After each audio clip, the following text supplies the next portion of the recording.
Hello everyone. Yesterday we talked about the filing of appeal to the appellate authority when it was filed by the taxpayer and the department. Now we are going to discuss the process followed by the appellate authority. What the process will be followed by the appellate authority. चलिए देखते हैं क्या बोल रहा है. जैसे ही appellate authority के पास क्या आएगा, एपीलेट अथॉरिटी के पास क्या आएगी, अपील आएगी, तो क्या कर सकता है, it can make the further inquiry. क्या कर सकता है, it can make the further inquiry and it can confirm, modify और annul the order. Confirm, modify and annul the order. ध्यान रखिएगा, appellate authority cannot refer back the case to the adjudicating authority. Appellate authority cannot refer back the case to the adjudicating authority. ये इसके पास अगर कोई case आया है, इसको अपना ऑर्डर देना पड़ेगा आफ्टर डूइंग द इंक्वायरी वगैरह. It can not refer back the case to the adjudicating authority. उसके बाद क्या कहता है, appellate authority has to give the opportunity of being heard. Appellate authority has to give the opportunity of being heard to the person जिसके लिए जो भी है डिमांड वगैरह बढ़ाई जा रही है, जिसे टैक्स या पेनल्टी जिसके ऊपर लगाया जा रहा है. If the appellate authority is of opinion that, अगर appellate authority को लगता है tax has not been paid, short paid, ये चीजें हम पढ़ने वाले हैं डिमांड एंड रिकवरी में. टैक्स पे नहीं किया, शॉर्ट पे किया, आईटीसी का ज्यादा यूटिलाइज कर लिया है, ऐसा अगर होने वाला है, no order requiring the appellate to pay such tax shall be pass unless appellant is given the notice to the show cause notice. मतलब सिंपल सी बात है, आपको 73, 74 का नोटिस देना पड़ेगा. अगर आप क्या कर रहे हो, tax has been short paid, not paid, erroneously refunded, ITC ज्यादा क्लेम कर लिया, तो आपको उसके लिए क्या करना पड़ेगा, 73, 74 का नोटिस भी इशू करना पड़ेगा.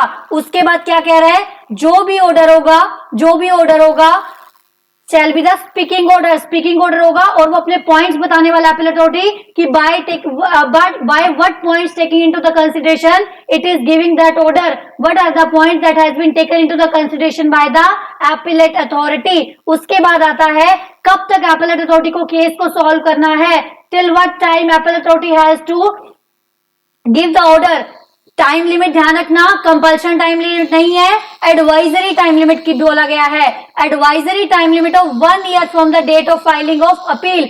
इसीलिए बोला जाता है date of filing of appeal important है, बिकॉज जो टाइम लिमिट है केस को सेटल करने की, ऑर्डर देने की, that is a 1 year from the date of filing of appeal. Date of filing of appeal क्या पढ़ा था हमने कल, date of filing of appeal we have studied that in case आपने जब क्या करा, अपील फाइल करी, प्रोविजनल एक्नॉलेजमेंट एकदम इशू हो जाता है. प्रोविजनल एक्नॉलेजमेंट होने के बाद अगर आपने within 7 days document submit करे, तो प्रोविजनल एक्नॉलेजमेंट की date will be the date of filing of appeal. In case it has been submitted after the 7 days, then the actual date of submission of the documents will be the date of filing of appeal. चलिए, ये उसी चीज पे एक बार आप देख लीजिएगा. उसके बाद क्या कह रहा है, on the disposal of the appeal, appeal को डिस्पोज करने के लिए अपील अथॉरिटी क्या करेगी, कम्युनिकेट करेगी ऑर्डर को. किस किस को ऑर्डर को कम्युनिकेट करेगी, अपीलेंट को करेगी जिसने अपील फाइल करी है, रिस्पोंडेंट मतलब जिसके अगेंस्ट फाइल करी है, तीसरा adjudicating authority, because adjudicating authority से केस उठकर आया है तभी एपीलेट अथॉरिटी के पास आया है. तो 3 पर्सन कौन हो गए नीचे वाली पार्टी पे, नीचे वाले लेवल पे 3 पर्सन कौन हो गए, appellant, respondent and the adjudicating authority. Name याद रखना, appellant, respondent and the adjudicating authority. उसके बाद क्या कह रहा है, copy of the order passed by the adjudicating authority, appellate authority shall also be sent to the jurisdictional commissioner. किसको भेजी जाएगी कॉपी, jurisdictional commissioner को भी भेजी जाएगी. चलिए उसके बाद every order passed by the AA shall be final and binding on the parties. अगर in case क्या हुआ, appellate authority का ऑर्डर आया, until and unless you take it to the further level, अगर आप ट्रिब्यूनल के पास नहीं जा रहे हो तब तक क्या होगा, एपीलेट अथॉरिटी का जो डिसीजन है वो फाइनल एंड बाइंडिंग होगा. फाइनल एंड बाइंडिंग कब तक होगा, until and unless you are taking the case to the further higher level, until and unless you are taking the case to the higher level. यहां तक हमने क्या पढ़ा, मैं फटाफट से आपको रिवाइज करवाती हूँ एक बार. हमने क्या पढ़ा था, हमने सबसे पहले पढ़ा था केस जाएगा किसको, एडजुडिकेटिंग अथॉरिटी, जो ऑर्डर को एडजुडिकेट करेगी जाएगा अपीलेट अथॉरिटी के पास, अपीलेट अथॉरिटी के पास अपीलेट ट्रिब्यूनल। ट्रिब्यूनल में टू टाइप्स के, नेशनल और regional bench, state bench. National regional bench ने दिया तो डायरेक्ट सुप्रीम कोर्ट, अगर स्टेट बेंच ने ऑर्डर दिया है तो पहले high court then supreme court. Revisional order के बाद कहां जाएगा, सीधा अपीलेट ट्रिब्यूनल में, एडजुडिकेटिंग अथॉरिटी में, सॉरी अपीलेट अथॉरिटी में नहीं जाएगा, सीधा जाएगा अपीलेट ट्रिब्यूनल के पास। व्हाई, बिकॉज अपीलेट अथॉरिटी के पास जाने का टाइम खत्म हो जाता है, तभी हम रिवीजन करते हैं। रिवीजन के बाद हम कहां जाएंगे, अपीलेट ट्रिब्यूनल में। ट्रिब्यूनल के बाद सेम केस, नेशनल बेंच है तो direct supreme court. In cases is the order passed by the state bench, then first we have to move to the high court, then only we have to go to the supreme court. उसके बाद हमने देखा अगर tax payer जा रहा है तो उसके पास टाइम लिमिट क्या है, 3 मंथ्स की टाइम लिमिट है। 3 मंथ्स कहां से, from the date of communication of the order से। 1 मंथ का डिले ऑफ कंडोन हमें चल जाएगा, बिल्कुल चलेगा। डेट ऑफ अपील हम देख चुके हैं, क्या डेट ऑफ अपील हम देख चुके हैं। अगर डॉक्यूमेंट्स आपने पहले अपील फाइल करी, प्रोविजनल एक्नॉलेजमेंट आपको इशू किया जाएगा। अगर आपने उसके विद इन 7 डेज आपने डॉक्यूमेंट सबमिट कर दिया against which the you are filing the appeal, तो क्या होगा, तो एक्चुअल डेट ऑफ, जो प्रोविजनल डेट है वही डेट ऑफ अपील मानी जाएगी। In case you are submitting the documents after the 7 days, then the actual date of filing of submitting of documents will be the date of filing of appeal बन जाएगी।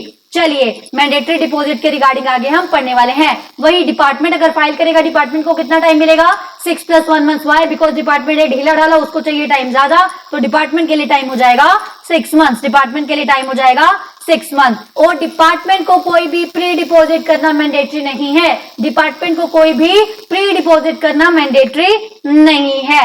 चलिए उसके बाद क्या पढ़ा था हमने, अब आता है कहां कहां हम जाएंगे। देखो ध्यान रखना, एक होती है एडजुडिकेटिंग विंग, एक होती है जुडिशनल विंग। एडजुडिकेटिंग विंग के ऑर्डर के अगेंस्ट हम कहां जाते हैं, जुडिशनल विंग में हम केस लड़ते हैं। सबसे पहले क्या होता है, एसीडीसी, फिर जेसी, फिर कमिश्नर, है ना। फिर वो क्या कह रहे हैं, अगर कोई ऑर्डर किसने पास करा है, एसी और जेसी, एडिशनल और ज्वाइंट कमिश्नर के लेवल ने पास करा है, तो आप जुडिशनल विंग में किसके पास जाओगे, जुडिशनल विंग में कमिश्नर से नीचे लेवल के पास नहीं जाएगा। बिकॉज यहाँ पे जो जेसी है वो दोनों सेम लेवल पे होते हैं। Only the difference is one is in the adjudicating department, another one is the judicial department. तो अगर यहाँ पे जेसी ने करा है तो आप जुडिशनल विंग में किसके पास जाओगे, you are going to the at least तक कमिश्नर के पास तो आप जाने वाले हो। इन केस एसीडीसी ने करा है, असिस्टेंट या डेप्यूटी कमिश्नर ने करा है, तो जुडिशनल विंग में आप not below the rank of the joint commissioner के पास जाओगे, सेम लेवल के पास नहीं जाओगे। बिकॉज उनका भले ही विंग अलग अलग है, उनका भले ही विंग अलग अलग है, बट वो सेम लेवल पे काम कर ले, only because one is in the adjudicating department and another one is the judicial department. चलिए उसके बाद आता है रिविजनल अथॉरिटी। रिवीजन की बात कहां से आ गई, रिविजनल अथॉरिटी का हम पढ़ते हैं। जब क्या होगा, जब डिपार्टमेंट का टाइम निकल जाएगा, अपीलेट अथॉरिटी को अपील करने का टाइम जब निकल जाएगा, देन क्या कर सकता है, it can revise the decision और order passed by the adjudicating authority. 1 second please.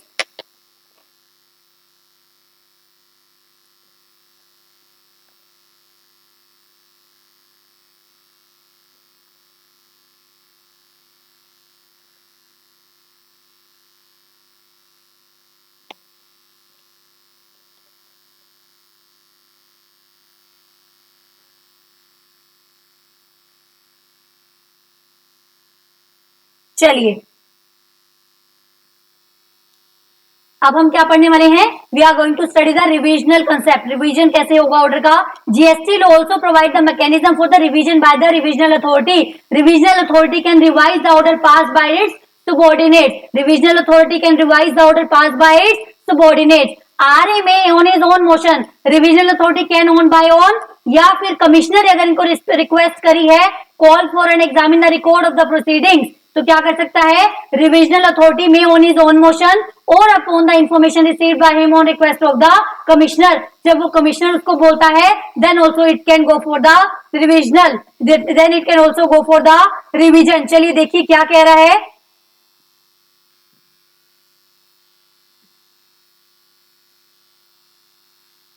ध्यान से देखना, on the examination of the case और record, if the revisional authority, जब रिविजनल अथॉरिटी क्या करती है, रिकॉर्ड्स को एग्जामिन करती है, इफ द रिविजनल अथॉरिटी को ये लगता है कि डिसीजन और ऑर्डर पास बाय है pass by under the GST act, SGST act by any subordinate, अगर किसी भी सबॉर्डिनेट जो डिसीजन पास किया है वो क्या है, एरोनियस है, जो भी ऑर्डर पास किया है वो एरोनियस है, in so far it is prejudicial to the interest of the revenue, मतलब कि जो डिपार्टमेंट की रेवेन्यू पे इंपैक्ट कर रहा है on the examination of the record. RA जो रिविजनल अथॉरिटी, उसको क्या लगता है कि जो ऑर्डर पास करा है उसके सबॉर्डिनेट ने, it is erroneous and in so far it is prejudicial to the interest of the revenue and illegal और इम्प्रॉपर, उसको क्या लगता है उसके जो सबॉर्डिनेट ने ऑर्डर पास करा है that is erroneous and prejudicial to the interest of the revenue and the illegal और इम्प्रॉपर है। एंड या फिर उसको ये लगता है कि मेरे सबॉर्डिनेट ने जो डिसीजन पास करा है उसने मटेरियल फैक्ट्स को अकाउंट में नहीं लिया है, it has not consider the material facts which were available at the time of the issuance of the order, जो ऑर्डर के टाइम पे फैक्ट्स अवेलेबल थे, then also it has not taken into the consideration. या फिर in the consequences of the observation by the controller and auditor general of the India.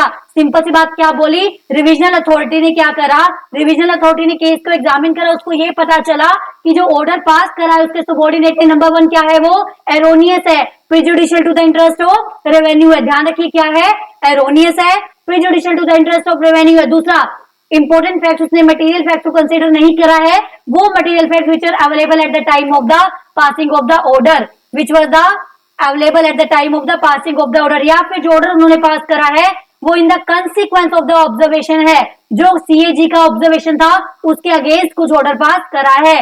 ही में if necessary stay the operation of such decision और order, वो अपना order या decision क्या कर सकता है, वो क्या कर सकता है, अगर उसको नेसेसरी लगता है तो it can stay the operation of such decision और the order, it can stay the operation. Simple सी बात, 3 केसेस में, number 1 it is illegal, erroneous and prejudicial to the interest. Second, material facts को account में consideration में नहीं लिया गया है, कौन से material facts, which were available at the time of passing of the order. Third, consequences of the CAG के ऑर्डर के अगेंस्ट में कुछ करा है। देयर आफ्टर क्या करेगा, जो revisional authority it will make the further inquiry and pass such order as he thinks it just and proper, जो उसको सही लगेगा वो ऑर्डर पास कर देगा। ऑर्डर क्या हो सकता है, इट कैन एनहांस, मॉडिफाई और anal the decision, it can enhance, modify और एनल द डिसीजन। चलिए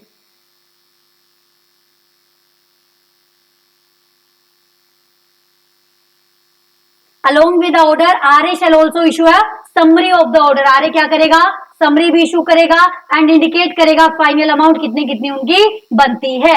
if the RA decide, simple सी बात है, अगर आरए के ऑर्डर की वजह से, डिसीजन की वजह से किसी पर्सन पे एडवर्स इफेक्ट हो रहा है, then first give him the opportunity of being heard, give him the opportunity of being heard, every revision order subject to the further appeal to the tribunal, ये हम पढ़ चुके हैं। रिविजनल जो केस होगा, जो रिविजनल ऑर्डर होगा उसको हम कहां फर्दर अपील कर सकते हैं, to the appellate tribunal. We can not go to the appellate authority because appellate authority का टाइम लैप्स हो जाता है, only then it is allowed to the revision. तो अगर रिविजन में आपका हो गया, आप उसके अगेंस्ट हो, आप उसके क्या हो, उसके अगेंस्ट हो, आपको कहीं अपील करना, then you can go to the appellate tribunal, appellate tribunal को आप अपील कर सकते हो।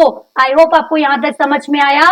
क्या हमने पढ़ा अब तक, हमने सबसे पहले पढ़ा था when you are going to appeal to the appellate authority, when you are going to appeal to the appellate authority, taxpayer क्या करेगा, डिपार्टमेंट क्या करेगा। then we had studied the appellate authority क्या प्रोसेस फॉलो करेगी, उसके बाद देखा हमने रिवीजन कब कब हो सकता है, जब उसको लगता है कि एरोनियस है, it is in the prejudicial of the interest of the revenue, या फिर मटेरियल फैक्ट्स को टेक इनटू द कंसिडरेशन नहीं करा है, कौन से material facts, which were available at the time of the passing of the order, या फिर सीएजी के कंसिक्वेंस में उसने वो कोई ऑर्डर पास करा है। एंड अगर रिविजनल अथॉरिटी कुछ ऐसा ऑर्डर दे रही है which can impact the adversely on any person, first give him the reasonable opportunity of being heard, give him the reasonable opportunity of being heard। उसके बाद अगर आप रिविजनल अथॉरिटी से भी परेशान हो गए हैं, then you can go to the appellate tribunal, appellate authority की बात नहीं आएगी, because रिविजनल अथॉरिटी के बाद हम कहां जाते हैं, सीधा appellate tribunal के पास जाने वाले हैं। उसके बाद fetters the power of the revision,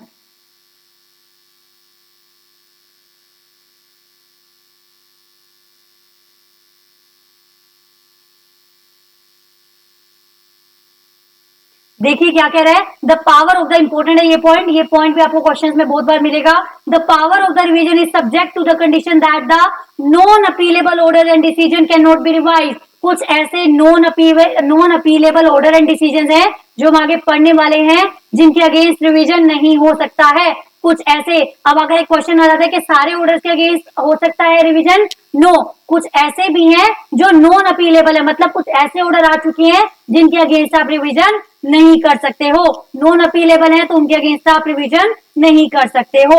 देखिए ध्यान से क्या कह रहा है, R shall not exercise the power of revision, revisional authority will not exercise the power of revision if the order sought to be revise, जिस ऑर्डर को आप रिवाइज करने के लिए घूम रहे हो that is already been the subject to the appeal before the AA tribunal. Obvious सी बात है, जब अपीलेट अथॉरिटी के पास वो जा चुका है, वो ट्रिब्यूनल में है, हाई कोर्ट में, सुप्रीम कोर्ट में है, तो ऑटोमेटिकली वो अपील का फर्दर प्रोसेस बन चुका है, आप उसको रिवीजन में नहीं लोगे। नंबर वन, आप इसको रिवीजन में नहीं लोगे। ऐसा order which sought to be revised has been subject to the appeal, वो ऑलरेडी अपील में मैटर चल रहा है। दूसरी बात, 6 मंथ नहीं हुए हैं, 6 मंथ, देखो 6 मंथ अगर नहीं हुए, क्या बोला था डिपार्टमेंट को हमने, अपीलेट अथॉरिटी के पास जाने के लिए डिपार्टमेंट में कितना टाइम था, 6 मंथ का टाइम था। तो 6 मंथ के बाद रिवीजन के गेट खुलते हैं, 6 मंथ के बाद रिवीजन के गेट खुलते हैं, because up to 6 month appellate authority के पास जाने का टाइम चल रहा है।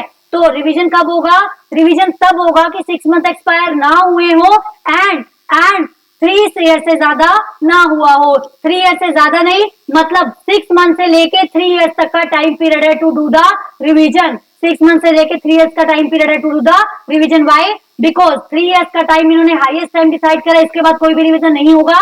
6 मंथ से क्यों ले लिया, क्योंकि 6 मंथ तक अपीलेट अथॉरिटी में जाने का टाइम होता है, तो 6 मंथ के बाद रिवीजन के आपके गेट खुलते हैं। उसके बाद जो आप ऑर्डर कर रहे हो revise, that already had been taken for revision at the earlier stage, वो ऑलरेडी रिवीजन पे लिया जा चुका है। Order sought to be revise itself a revisional order. Revisional order आया, आप कह रहे हो उसको फिर से रिवाइज करो, नो, रिविजनल ऑर्डर आया है, आपको उसे तकलीफ है तो कहां जाओगे, अपीलेट ट्रिब्यूनल में जाओगे।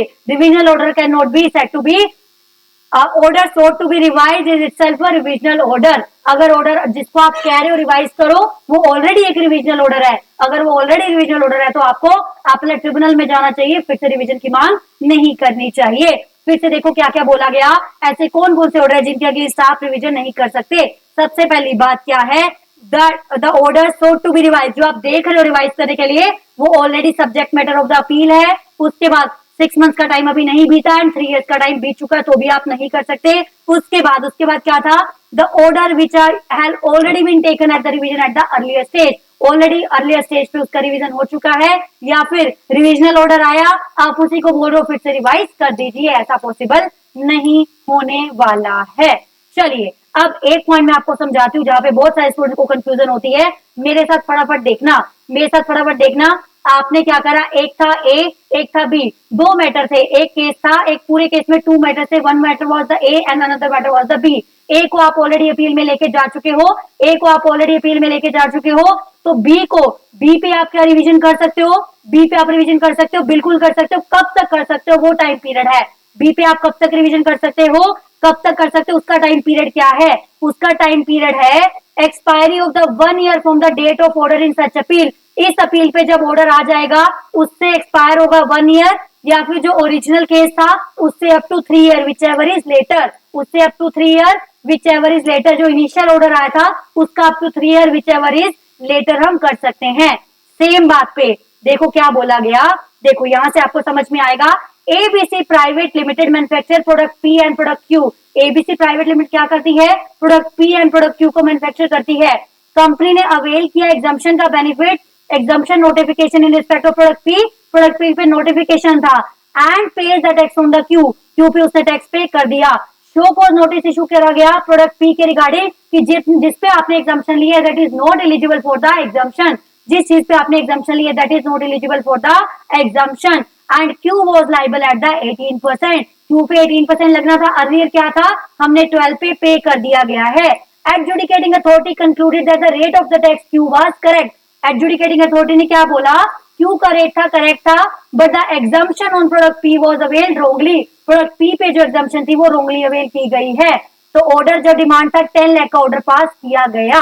अब कंपनी क्या करना चाहती है, कंपनी ने अपील फाइल करी, कंपनी ने अपील फाइल करी 16 फैब को, order pass by in the favour of the company in respect of the product P, product P के रिस्पेक्ट हमने फाइल करा एंड प्रोडक्ट पी हमारा सेटल होगा।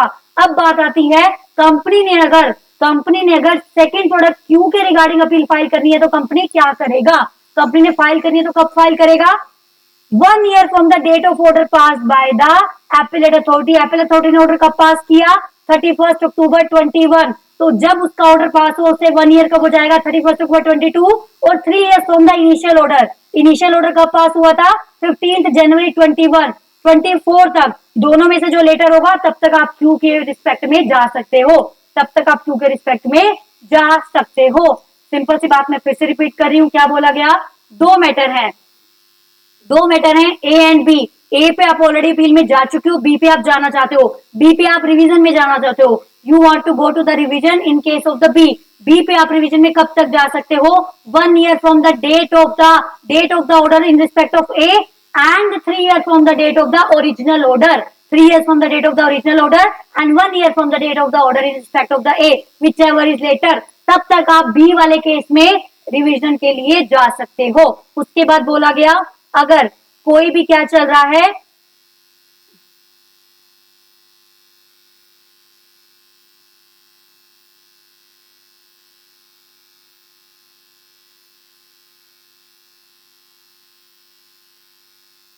स्टे वगैरह है या कुछ अदर प्रोसीडिंग्स चल रही है तो हम क्या करेंगे, उसको उस पीरियड में से एक्सक्लूड कर देंगे, इतना कुछ ज्यादा काम का ये नहीं है। चलिए सीधा आ जाइए, इसके बाद आप यहां पर ये देख लेते हैं एग्जाम्पल क्या कह रहा है। सिंपल सी बात है, जब बीच में स्टे लग गया उसको पीरियड को हम ऐड करके वहां से एक्सक्लूड कर देंगे, बिकॉज जिस पीरियड में स्टे लगा था उस पीरियड में अपनी कार्रवाई नहीं कर पाए तो हमें उतना ही टाइम और चाहिए, तो वहां पे ये शॉट डाउन हो जाएगा। उसके बाद क्या कह रहा है, उसके बाद किस चीज की बत्ती जलाना चाह रहा है हमारा, हम पढ़ चुके हैं ऑलरेडी, फिर भी ध्यान देते हैं कि किस चीज पे क्या कह रहा है, अच्छे से ध्यान दीजिए। The provision related to the revision the empower of the superior authorities.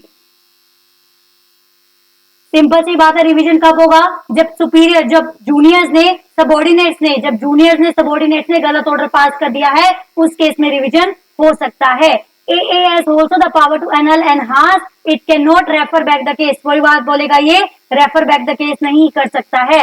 Revision proceedings can only be taken once with respect to an order. एक बार रिवीजन हो सकता है ऑर्डर के अगेंस्ट, रिविजनल ऑर्डर को फिर से आप रिवाइज नहीं कर सके, ये हम ऑलरेडी पढ़ चुके हैं।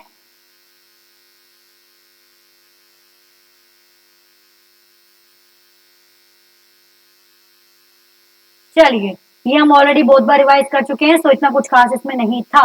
चलिए उसके बाद क्या कह रहा है, उसके बाद आ रहा है अपीलेट ट्रिब्यूनल के पास जाना है तो क्या क्या करना पड़ेगा, अपीलेट ट्रिब्यूनल के पास जाना है तो क्या क्या करना पड़ेगा एंड क्या क्या प्रोसीजर है।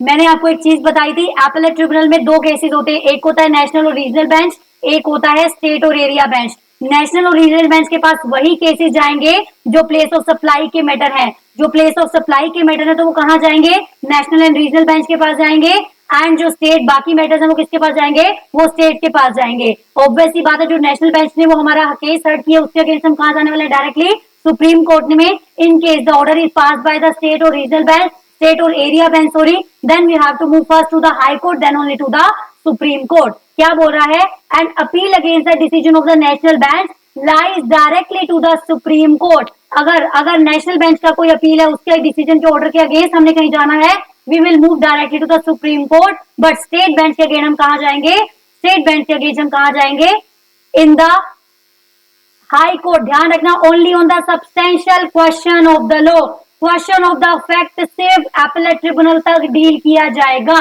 हाई कोर्ट सुप्रीम कोर्ट में हम सिर्फ तभी जाते हैं when there is a question of the law, when there is the question of the law। Question of the fact के लिए लास्ट फाइंडिंग अथॉरिटी कौन सी हो गई, appellate tribunal. Question of the fact के लिए लास्ट फाइंडिंग अथॉरिटी क्या हो गई, अपीलेट ट्रिब्यूनल। उसके बाद क्या बोला गया, उसके बाद देखिए क्या बोला गया, national bench, regional bench. National bench में कौन कौन होगा, प्रेसिडेंट होगा, टेक्निकल मेंबर होंगे एंड टेक्निकल मेंबर स्टेट के होंगे, सेंटर के भी मेंबर होंगे, स्टेट के मेंबर होंगे। रीजनल में क्या होगा, जुडिशियल मेंबर होगा, टेक्निकल मेंबर, प्रेसिडेंट एंड दो टेक्निकल, इधर judicial and technical, judicial technical. और नेशनल में क्या हो रहा है, president and the technical person, president and the technical person यहाँ पे हो रहे हैं।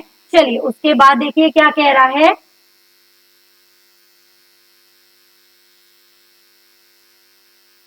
इस पॉइंट को छोड़ दीजिए, इस पे आ जाइए। In the absence of the member in any bench due to the vacancy और otherwise with the approval of the president case may be the as the case may be state president be heard the by a bench of the two members। क्या बोल रहे फिर से देखिए, in the absence of the member in any bench, किसी भी bench में अगर कोई मेंबर नहीं है, किस वजह से हो सकता है, ड्यू टू वैकेंसी और अदरवाइज किसी भी वजह से नहीं है, तो क्या हो सकता है, with the approval of the president और as the case may be state president be heard by the bench of the two members, state president be heard by the bench of the two members. अब वो क्या कह रहे हैं, however any appeal where the tax or ITC involved or the difference tax और ITC या फिर difference between the tax और ITC does not exceed the 5 lakhs, तो क्या होगा, और जिसमें क्वेश्चन ऑफ लॉ भी नहीं है, with may approval of the president it can be heard by the single member।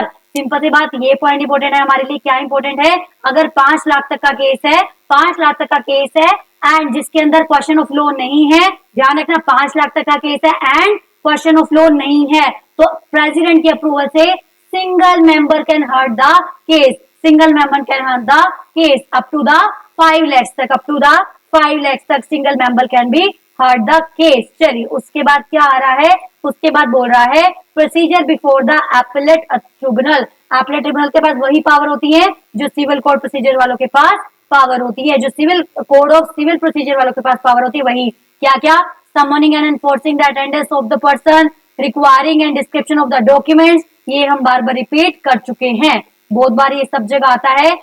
receiving the evidence on the affidavits,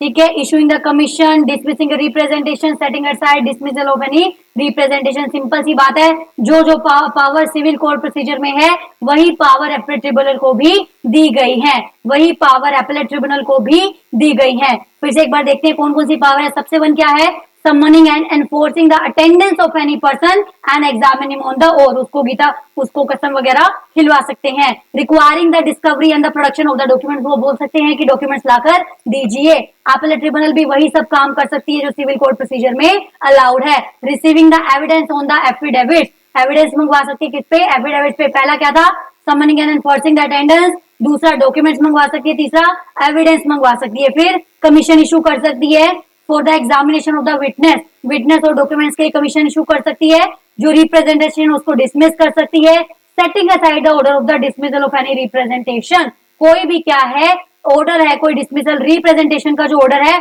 उसको भी डिसमिस कर सकती है, और कोई अदर मैटर है जो हमारा सिविल कोर्ट प्रोसीजर में है वो पावर इनको भी दी जा सकती है। चलिए उसके बाद क्या कह रहा है, order of the appellate tribunal may be enforced in the same manner, order of the appellate tribunal, appellate tribunal ने कोई ऑर्डर दे दिया वो वैसे ही उसी तरह से एग्जीक्यूट किया जाएगा जैसे कि decree made by the court है। एपेलेट ट्रिब्यूनल का कोई भी ऑर्डर वैसे ही एग्जीक्यूट किया जाएगा जैसा कि it was made by the decree of the court, a suit pending therein. The appellate tribunal can send for the execution of the order to the court, क्या कर सकता है वो, appellate tribunal execution of the order court को भी भेज सकता है within the local limits। in case of order against the company, registered office of the company is situated, ठीक है, कौन सी जगह पे किसके जुरिडिक्शन में भेज सकता है वो, एपेलेट ट्रिब्यूनल वाला जो उसने ऑर्डर दिया उसको अप्लाई करने के लिए कौन से कोर्ट को भेज सकता है। अगर जिसके अगेंस्ट में ऑर्डर आया है वो कंपनी है तो उस एरिया वाले कोर्ट को भेजेगा जहां पर कंपनी का रजिस्टर्ड ऑफिस सिचुएटेड है ना। अगर अदर पर्सन है तो क्या करेगा, the person concern voluntary resides और carrying on the business any person और personally work for the gain, जहां वो पर्सन अपने काम के लिए रहता है उस एरिया वाले कोर्ट को वो भेज दिया जाएगा। चलिए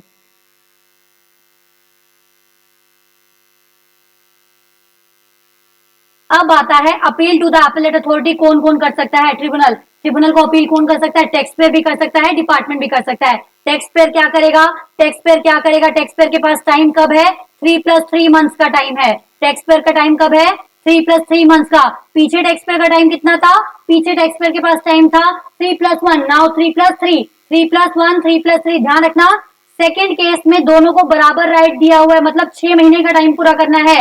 तो इसको कैसे बोल दिया गया टैक्स पेयर को? 3 मंथ्स का टाइम एंड 3 मंथ्स का कंडीशन ऑफ डिले अलाउड है। उसके बाद फाइलिंग ऑफ अपील कौन से फॉर्म में करेगा? जीएसटी अपील 05 में करेगा। पहले वाला कब करा था? जीएसटी अपील 01 में, डिपार्टमेंट में करा था जीएसटी अपील 03 में। Now tax payer appellate tribunal में कौन से फॉर्म में जा रहा है? जीएसटी अपील 05 में जा रहा है। जीएसटी अपील 05 में जा रहा है। डेट का वही सेम इशू है यहाँ पर भी, डेट का वही सेम कंसेप्ट है यहाँ पर भी। उसके बाद power of the tribunal, tribunal कब केस को एडमिट करने को रिफ्यूज कर सकता है? मान लो कोई पर्सन एग्रीव्ड है बाय द अपीलेट अथॉरिटी के केस से, अपीलेट अथॉरिटी से वो क्या हुआ? एग्रीव्ड हुआ, तो वो ट्रिब्यूनल में जा रहा है। Now what are the cases when tribunal refuse to accept the application? वो कब मना कर सकता है? पहली बात, अगर क्या होगा? टैक्स और ITC involve, difference in the tax, मतलब जो भी अमाउंट ऑफ चोरी जिसके भी ऊपर आप केस लड़ना चाह रहे हो उसकी अमाउंट 50,000 से ज्यादा नहीं है। When the amount of the tax और ITC involve, difference in the tax और ITC involve, fine penalty by the order involve does not exceed the 50,000। They say that we are such a big tribunal, we cannot handle such a small cases. Up to 50,000 के cases अगर हैं, it can refuse to admit the cases. Memorandum of the cross objection क्या होता है? मान लो agreed party ने case file किया, दूसरा पर्सन कौन हो गया? जिसके अगेंस्ट फाइल किया, तो उसको भी टाइम दिया जाता है। आप क्या करो? आप अपने बचाव में कुछ कहिए, उसको बोला जाता है रिस्पोंडेंट। रिस्पोंडेंट को बोला जाता है अपने बचाव में कुछ कहिए, उसको बोलते हैं filing of the cross objections bye the respondent. Cross objections वो फाइल करेगा, क्रॉस ऑब्जेक्शन फाइल करेगा विद इन 45 डेज।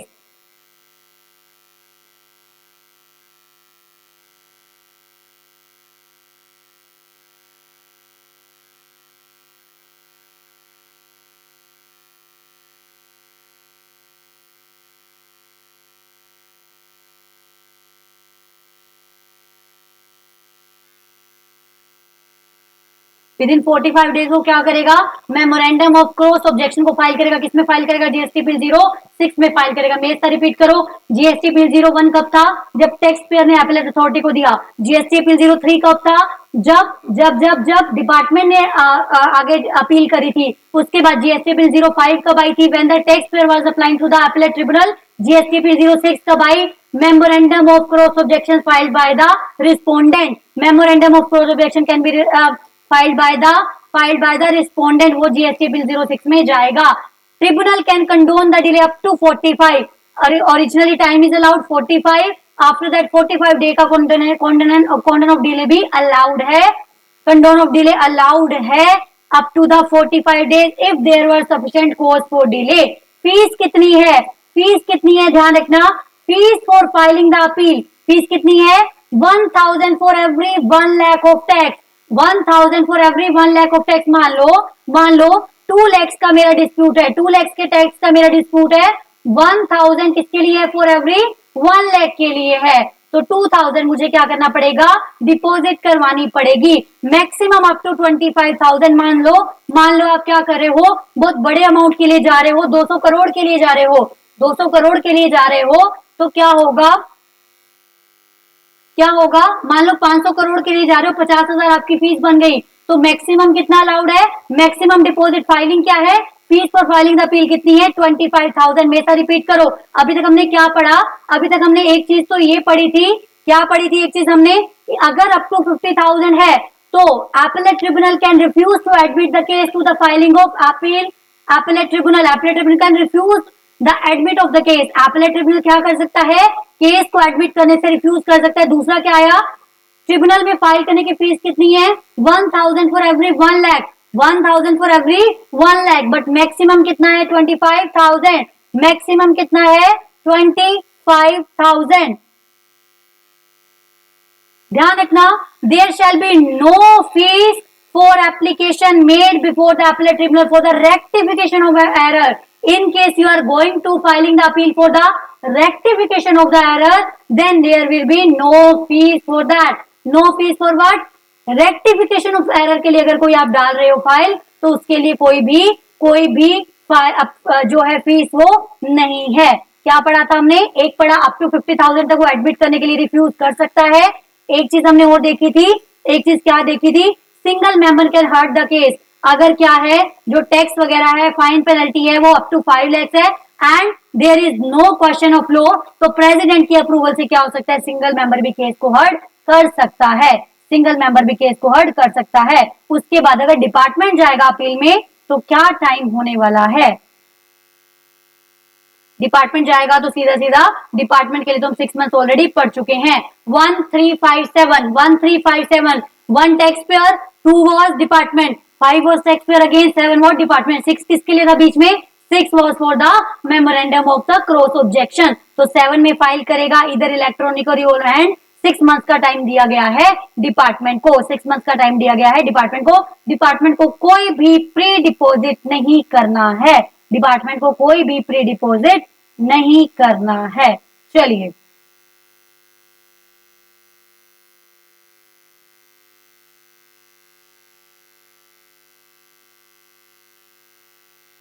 देखो पैटर्न अगर आपने नोटिस करा है तो सेम चल रहा है। टैक्स पेयर कैसे करेगा, डिपार्टमेंट कैसे करेगा, फिर जो अथॉरिटी है जिसके पास एप्लीकेशन गई है वो कैसे प्रोसीड करी है। Same the case is here. अब एपेलेट ट्रिब्यूनल कैसे डील करेगा? इट कैन कंफर्म, मॉडिफाई और annul द डिसीजन और ऑर्डर। ध्यान रखना, appellate tribunal can also refer back the case. Appellate tribunal can also refer back the case to the appellate authority and the revisional authority. ध्यान रखना, appellate authority cannot refer back to the case, refer back the case to the lower level, but appellate tribunal can refer back the case to the appellate authority and the revisional authority or to the original adjudicating authority को भी refer कर सकता है। appellate tribunal can refer back the case but appellate authority cannot refer back the case। मैं वही चीजें बार बार recall करवाने की कोशिश कर रही हूँ जो रिपीटेटिव बेसिस पे एग्जाम में आती हैं। मैक्सिमम एडजर्नमेंट कितनी अलाउड थी? 3 एडजर्नमेंट अलाउड थी। दूसरा क्या था? टाइम लिमिट क्या है? एडवाइजरी टाइम लिमिट है 1 ईयर की, 1 ईयर की एडवाइजरी टाइम लिमिट है। और किसको इसको भेजेगा? ये एपेलेंट को भेजेगा, है ना, एपेलेंट को भेजेगा, जुडिशनल कमिश्नर को भेजेगा कॉपी, और दूसरा जो ओरिजिनल एडजुडिकेटिंग अथॉरिटी है उसको भी भेज देगा। जब तक कि केस को फर्दर अपील में नहीं डाला गया तब तक कि इस अथॉरिटी का जो ऑर्डर है, जो डिसीजन है, वो फाइनल एंड बाइंडिंग होने वाला है, फाइनल एंड बाइंडिंग होने वाला है। अब आता है रेक्टिफिकेशन का केस। एक बात बताओ, रेक्टिफिकेशन के केस में कोई फीस फाइल करनी जरूरी है? नहीं, रेक्टिफिकेशन के केस में कोई भी फीस जरूरी नहीं है। अदरवाइज फीस कितनी है? 1000 for every 1 lakh, 1000 for every 1 lakh की फीस है। उसके बाद आता है tribunal can correct its own order for the apparent mistake. Obvious ही बात है, जो मिस्टेक ऊपर से दिख रही है but it has no power to review. Tribunal के पास क्या है? It can rectify the mistake, it can correct the mistake but has no power to review. दोबारा से रिव्यू करने का पावर नहीं है। It can rectify the mistake. Rectify कब कर सकता है? Within 3 month from the date of the order. चलिए इसको एक बार ध्यान से पढ़ लेते हैं। ट्रिब्यूनल में amend any order pass by it as to rectify any error on the face of the record। अगर उसके ऊपर ऊपर कुछ एरर दिख रहा है उसके लिए क्या कर सकता है? रेक्टिफाई ऑर्डर पास कर सकता है, so that it can rectify its mistake or brought it to by the notice by the commissioner। Commissioner भी इसको नोटिस में ला सकता है कि हाँ जी आपने ये मिस्टेक करी है। और by the party to appeal, कौन कौन कर सकता है? खुद से कर सकता है, कमिश्नर इसके नोटिस में लेकर आ सकता है, तीसरा, या फिर जिस पार्टी ने अपील करी थी वो भी बोल सकता है कि यहाँ पर मिस्टेक है, please rectify the mistake. It will be the other party to appeal within 3 month from the date of the order. Rectification के लिए कब होगा? Within 3 month from the date of the order हो सकता है। चलिए ऊपर वाली बात सिंपल सी बात है कि अगर किसी के ऊपर एडवर्स इफेक्ट आ रहा है then you have to first give to the opportunity of being hurt, opportunity of being hurt देना है। देन आता है mandatory pre deposit. Important point है ये भी।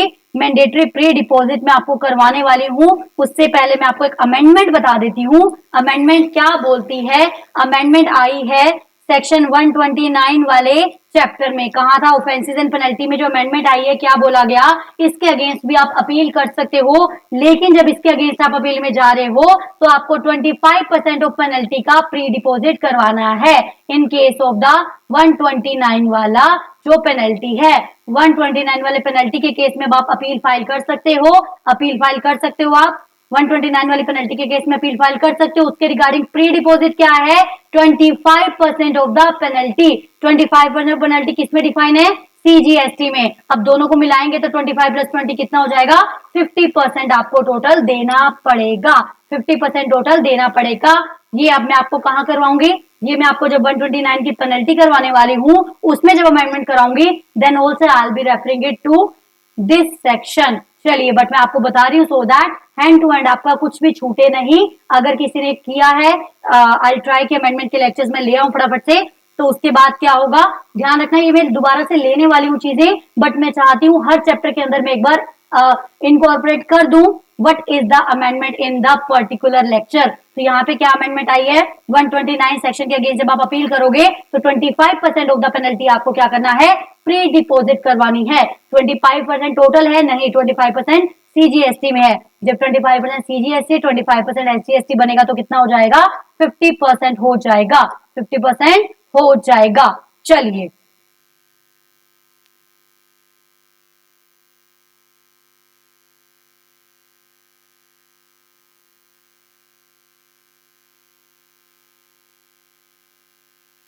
One second please.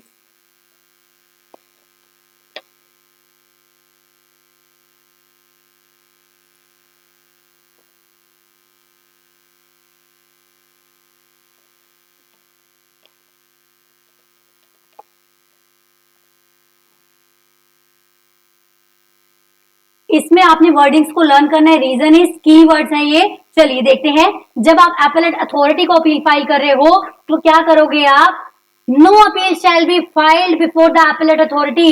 Appellate authority को कोई भी अपील फाइल नहीं कर जा सकती until and unless appellant has applied, has paid the full amount of tax, interest, fees, penalty, full amount of tax, interest, fees, penalty admitted by him। Simple सी बात है, एडजुडिकेटिंग अथॉरिटी ने आपको order दिया, 50 लाख का आपको बोला कि आपके पास है, आप पहली बात तो कहते हो कि ओके 50 लाख का उसने टैक्स बोला, 1 लाख की पेनल्टी बोली, जो जो बोला आप कहते हो ओके ओके इतना मैं टैक्स अप्लाई ओके करता हूँ, इतनी मैं पेनल्टी पे ओके करता हूँ, बाकी के अगेंस्ट में कहा जाना चाहता हूँ, अपील में जाना चाहता हूँ। That amount which you have admitted into the full, आप जितना आपने एडमिट कर लिया कि यस मेरा टैक्स, इंटरेस्ट, फाइन, पेनल्टी इतना तो बनता है, उतना तो आपने क्या करना है, एडमिट करना है।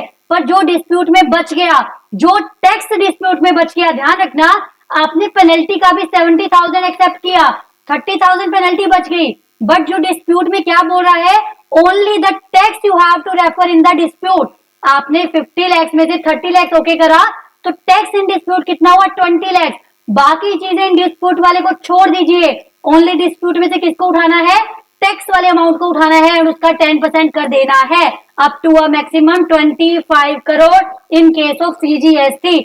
सिंपल सी बात, क्या बोला, जितना आपने एडमिट किया, एडमिट किसका, tax, interest, fees, fine, penalty सबको ऐड करके फुल पे कर दीजिए। जो आपका अभी क्या है, जो आपका क्या है अभी डिस्प्यूट में है, डिस्प्यूट में से सिर्फ टैक्स वाला अमाउंट उठाना है, उसका 10% करना है एंड कंपेयर करना है up to the 25 crore in case of CGST and 50 crore in case of IGST, उतना आपको पे कर देना है। एग्जांपल से देखते हैं, चलिए क्या कह रहा है, ABC प्राइवेट लिमिटेड रिसीव्ड ए शो कॉज नोटिस डिमांडिंग कितना, 10 लाख की उसके पास आया, पेनल्टी 10 लाख की आई, इंटरेस्ट आया, एडजुडिकेटिंग अथॉरिटी ने पास करा ऑर्डर, एंटायर डिमांड कंफर्म कर दिया। While ABC private limited admits the liability of 5 lakh, उसने क्या करा, 5 लाख को तो एडमिट कर दिया एंड 50,000 का इंटरेस्ट एडमिट कर दिया, जो जो उसने एडमिट करा वो सब ऐड कर दीजिए, तो 5.5 लाख तो वो देने वाला है। अब डिस्प्यूट में कितना टैक्स बचा, डिस्प्यूट में टैक्स बचा ओनली 5 लाख, 5 लाख टैक्स बचा डिस्प्यूट में, बाकी चीजों को नहीं देखना है। In the dispute we have to look into the only tax figure, tax का डिस्प्यूट का 10% कीजिए, 50,000 को कंपेयर कीजिए 25 करोड़ से, कम ही आ रहा है, ओके इतना हमें प्री डिपोजिट करवाना है। टोटल कितना आया, 50,000 प्लस 5.5 लाख, 6 लाख हमें टोटल कितना डिपॉजिट करवाना है। चलिए उसके बाद क्या कह रहा है, IGST का आया है 600 करोड़ की डिमांड आई है, उसने एडमिट कितनी करी है, 50 करोड़, 50 करोड़, 10 करोड़, 1 करोड़, 61 करोड़ की तो उसने एडमिट कर ली है। अब बैलेंस बचा टैक्स में, देखो कितना टैक्स, कितना था, टैक्स था 600 करोड़ का टैक्स था, 50 करोड़ का उसने एडमिट कर लिया है, तो 550 हमारे पास रह गया, 550 रह गया, तो 550 का 10% कितना आया, 55 करोड़ आया। बट मैक्सिमम कितना बोला गया है, 25 crore CGST and 50 crore IGST.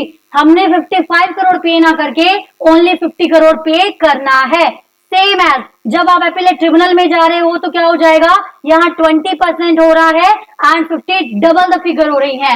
Appellate tribunal के पास कब तक केस फाइल नहीं होगा, डबल द फिगर हो रही है। अपीलेट ट्रिब्यूनल के केस में डबल द फिगर हो रही है। चलिए ये सेम एग्जांपल है, रिपीट करके मैं टाइम वेस्ट नहीं करने वाली हूं। आई होप आपको समझ में आ गया होगा। चलिए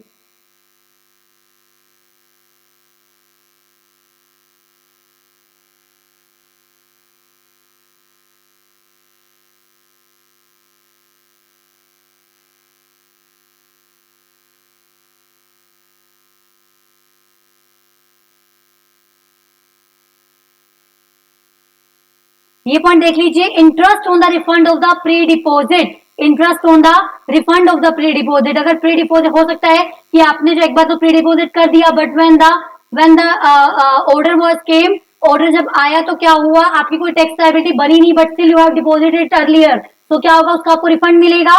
इंटरेस्ट उस पर कैसे मिलेगा, आपको उसकी बात कर रहा है। If the pre deposit made by the appellate before the appellate authority and tribunal is required to be refunded, अगर ऐसा कुछ केस है आपको रिफंड उसका मिलने वाला है, interest as provided under 56 shall be payable from the date of the payment of the amount, not from the date of the order.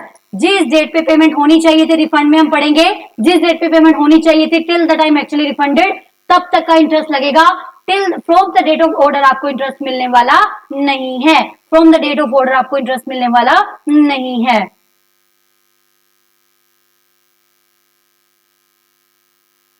ये भी क्वेश्चन है, फटाफट से देखते हैं। Production of the additional evidence, additional evidence आपको जो product करने हैं, कब कब प्रोड्यूस करने हैं एडिशनल एविडेंस, एंड कब कब वो एडमिट कर लेगा।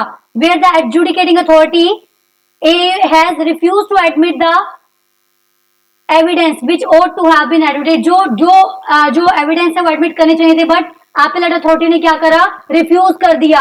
हो सकता है देयर वाज सफिशिएंट कोज, जिसकी वजह से क्या हो, वो एडमिट ना कर पाया हो, सफिशिएंट डिले हो। ये क्वेश्चन में आने वाला है, बार बार आप इसको डायरेक्ट क्वेश्चन से भी कर सकते हो, बट स्टिल मैं आपको एक बार करवा देती हूँ सो दैट हमारा कुछ भी छूट ना जाए। एक्सेप्शनल सर्कमस्टांसेस में एविडेंस आप कौन से ऐसे केसेस है जब आप एडिशनल एविडेंस को सबमिट कर सकते हैं। वेयर द एडजुडिकेटिंग अथॉरिटी और द केस में भी AA has refuse to admit the evidence, जब ट्रिब्यूनल के पास आप कब कर सकते हो एविडेंस को सबमिट, जब क्या करा, एडजुडिकेटिंग अथॉरिटी ने क्या करा, रिफ्यूज कर दिया था एडमिट करने से, जबकि उसको एडमिट एविडेंस कर लेने चाहिए थे, but still it has refuse to admit that, तो आप ट्रिब्यूनल में जाके उसको सबमिट कर सकते हो।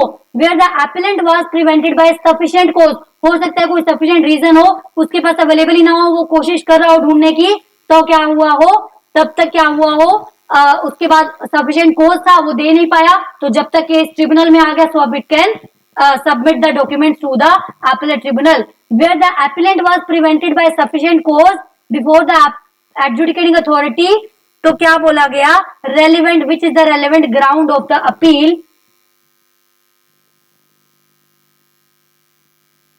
देखो क्या होता है, कई बार एक सफिशिएंट रीजन था, एपेलेट अथॉरिटी की कोई गलती नहीं है, एपेलेट अथॉरिटी ने मांगा था कि मुझे डॉक्यूमेंट दे दो, बट कोई वजह थी वो नहीं ला पाया, बट कई बार एपेलेट अथॉरिटी को पता ही नहीं, बट स्टिल वो क्या कर रहा था, ढूंढ रहा था डॉक्यूमेंट्स को, तो देयर वाज सफिशिएंट कॉज था। तो एक केस ये हो सकता है कि एपेलेट अथॉरिटी ने बिना सुने ही क्या करा, बिना सुने ही अपना ऑर्डर पास कर दिया, तो भी वो सबमिट कर सकता है। No additional evidence shall be admitted unless the A और appellate authority give the return, जो रीजन है वो राइटिंग में उसको रिकॉर्ड करने पड़ेंगे कि क्या क्या रीजन थे जिसकी वजह से मैं नहीं ऑलरेडी सबमिट कर पाया, क्या क्या रीजन थे जिसकी वजह से मैं ऑलरेडी सबमिट नहीं कर पाया।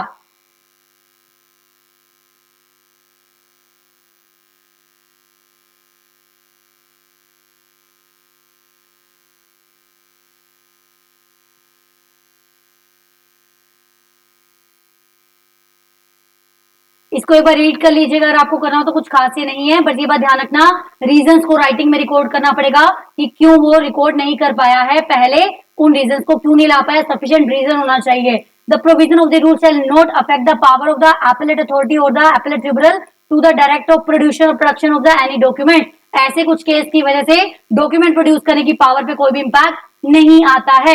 Appearance by the authorised representative, क्या कौन कौन ऑथराइज्ड रिप्रेजेंटेटिव के रूप में काम कर सकता है? जब केसेस चल रहे होंगे तो हियरिंग होगी, हियरिंग में आपको कहां जाना पड़ेगा? ट्रिब्यूनल में जाना पड़ेगा, हाई कोर्ट में जाना पड़ेगा, सुप्रीम कोर्ट में जाना पड़ेगा। जब आप वहां पर जा रहे हो तो कौन कौन ट्रिब्यूनल में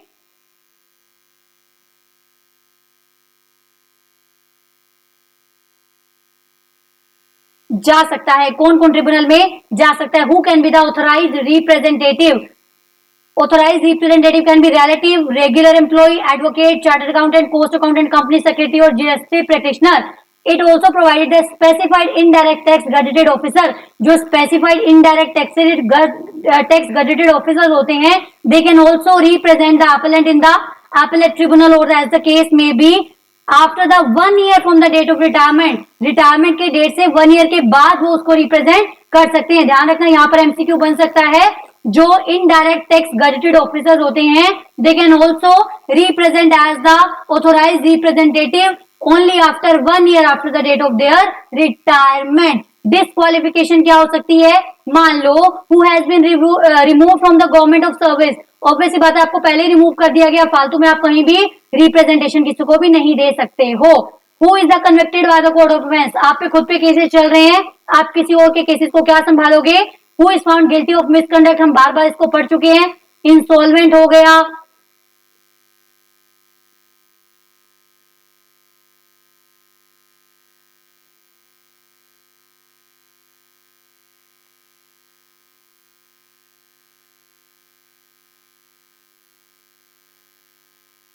ध्यान रखना सिंपल सी बात है। क्या होता है जब इंसॉल्वेंसी, ड्यूरिंग द इंसॉल्वेंसी आप रिप्रेजेंट नहीं कर सकते। ए बी सी के केस में आप लाइफ टाइम नहीं कर पाओगे, कभी भी नहीं कर पाओगे, ऑल द टाइम्स। लेकिन लेकिन लेकिन इंसॉल्वेंसी जैसे आपकी रिजॉल्व होगी, आप सॉल्वेंट हो जाओगे तो आप उसको कर सकते हो। मतलब during the time period of insolvency आप किसी को रिप्रेजेंट नहीं कर पाओगे। उसके बाद appeal to the high court जाता है only in the question of the law, only in the question of the law जाएगा। यहां पर हम सिर्फ ये पढ़ लेते हैं, substantial question generally mean the question that must be answered by applying the relevant legal principle। Question of the law के केस में हम हाई कोर्ट में जाने वाले हैं। क्वेश्चन ऑफ द लॉ के केस में हम कहां जाने वाले हैं? Appellate tribunal is the last fact finding authority. ध्यान रखना, हाई कोर्ट सुप्रीम कोर्ट में हम क्या जाएंगे? Only for the question of the law. Appellate tribunal के केस में लास्ट फैक्ट फाइंडिंग अथॉरिटी है। टाइम लिमिट क्या है? 180 days, 180 days from the date of against which the order appeal is received by the aggrieved person. मतलब communication of the order की ही बात कर रहा है। जब आपको ऑर्डर रिसीव हो गया उसके 180 डेज में आप जा सकते हो। जीएसटी अपील 08 आपको फाइल करना पड़ेगा। अगर हाई कोर्ट का डिसीजन आ जाता है, वहां से भी आप सेटिस्फाई नहीं हो, तो आप कहां जाने वाले हो? सुप्रीम कोर्ट में। ध्यान रखना, लेकिन एपेलेट ट्रिब्यूनल में जो नेशनल बेंच ने जो प्लेस ऑफ सप्लाई के मैटर हियर करे थे, उसके केस में डायरेक्टली आप कहां जाने वाले हो? सुप्रीम कोर्ट में जाने वाले हो। इसको आप रहने दीजिए, कुछ खास नहीं है, ये नॉर्मल सी पॉइंट है। उसके बाद इंपॉर्टेंट क्वेश्चंस आते हैं दो। Appeals note to be file in the certain cases, कुछ ऐसे केसेस हैं जिनके केसेस में आप अपील ही फाइल नहीं कर पाओगे, या फिर कुछ ऐसे ऑर्डर्स हैं लाइक ऑलरेडी कोई ऑर्डर है, कोई डिसीजन ऑलरेडी आ चुका है, कोई ऑर्डर ऑलरेडी आ चुका है, दैट आर नॉन अपीलेबल। मतलब कोई ऐसा ऑर्डर या डिसीजन जो ऑलरेडी डिक्लेयर हो चुका है, उनके against you can not go for the appeal. पहले हम ये वाला पॉइंट देखते हैं, इंपॉर्टेंट है पॉइंट। क्या बोल रहा है? An order of the commissioner और the authority empowered to the direct transfer of the proceeding in case any order और decision has come where there is a transfer हो रही है कि केस को वन जुरिस्डिक्शन, वन ऑफिसर से दूसरे officer को ट्रांसफर किया जा रहा है। आप कह रहे नहीं, मेरा केस तो वही ऑफिसर सुनेगा। ये एक ऐसा ऑर्डर है, ये एक ऐसा डिसीजन है जिसके अगेंस्ट आप अपील नहीं कर सकते हो। कमिश्नर का कोई ऑर्डर है regarding the direct transfer of the proceeding from one officer to another, in that case you can not go for the further appeal.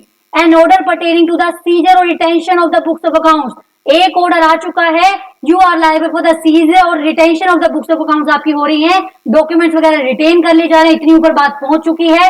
Search seizure के केसेस हैं, तो भी आप उसके अगेंस्ट अपील में नहीं जाओगे। प्रोसिक्यूशन की बात हो चुकी है, आपको जेल हो चुकी है, वो ऑर्डर आ चुका है, तब तक आप अपील में नहीं जाओगे। अब उसके बाद सेक्शन 80 इंस्टॉलमेंट में टैक्स पे करने की बात हो चुकी है, उसके अगेंस्ट भी आप नहीं जाओगे। सिंपल सी बात, ऐसे कौन से डिसीजन या ऑर्डर है, मतलब कोई ऑर्डर या डिसीजन ऑलरेडी आया है जिसके अगेंस्ट आप अपील में नहीं जा सकते। क्या बोला? ऐसा कुछ कमिश्नर का ऑर्डर है transferring the case from the one officer to another, तो भी आप नहीं जा पाओगे।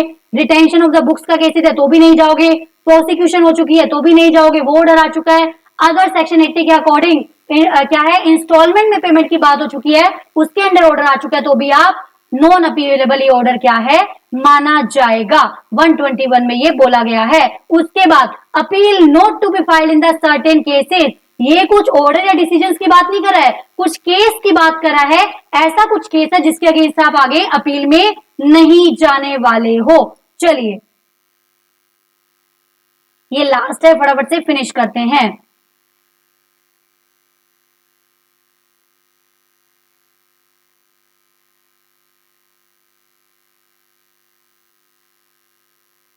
The board may, on the recommendation of the GST Council, issue the order or the instruction or the direction fixing the monetary limit for the regulating the filing of appeal। Obvious सी बात है, government की मर्जी अगर वो monetary limit fix कर देती है कि आपका मान लो जैसे 50,000 तक बोला हुआ है कि अपील ट्रिब्यूनल रिफ्यूज कर सकती है, ऐसा कुछ केस है government monetary limit further describe करती है, then also you can not go against that कि मैं इसी के अगेंस्ट जाऊंगा कि आप क्यों नहीं मेरा केस फाइल करें। नहीं, ये एक ऐसा केस है जिसके अगेंस्ट आप अपील में नहीं जा सकते हो। Non filing of appeal application by CGST officer on account of such monetary limit shall not preclude such officer for filing the appeal in any other case involving the similar issues। Similar issues के case में आपको वो रोकेगा नहीं। No person who is the party in the application और appeal can contended that the CGST officer acquiesce in the decision disputed by not filing an appeal और order monetary limits. बार बार यही बात करें, मेरे ख्याल से इसको भी इतना इंपॉर्टेंट नहीं देना चाहिए, बट 121 इज इंपॉर्टेंट। ऐसे कौन से डिसीजन या ऑर्डर हैं जिसके अगेंस्ट क्या है, जिसके अगेंस्ट आप क्या करने वाले हो, जिसके अगेंस्ट आप आगे अपील फाइल नहीं कर सकते हो। सॉरी, ये ऊपर वाला है जो, एक बार एक सेकेंड मैं आपको क्लियर कर ही देती हूं। ये शायद हमने एक सेकेंड सॉरी, देखिए क्या कह रहा है ये। The section contains the provisions aimed at limiting the filing of appeal by the CGST officer in a non-complex matter or the matter involving the small tax amount while providing for the non-filing of appeal। This section provides that such step, ऐसा कुछ अगर step आता है कि appeal file नहीं करनी है, such step should not stop the tax department to file the appeal in any other similar cases। मतलब ऑब्वियस सी बात है, हम ऑलरेडी नीचे पढ़ भी चुके हैं, सिमिलर केसेस में डिपार्टमेंट को रोका नहीं गया है। ऐसे कुछ केसेस आ सकते हैं जहां पे आपको रोका जाए। चलिए ये कुछ इतना खास नहीं है, छोड़ सकते हैं आप इसको। चलिए मिलते हैं next time, till then bye bye, take care, please watch the lecture. जो चीजें मैंने फोकस करी है लर्न करने पे, उसको अच्छे से लर्न कर लीजिएगा, बिकॉज वहां से रेपिटेटिव मोड पे क्वेश्चन आते हैं। मिलते हैं next time, till then bye bye, take care.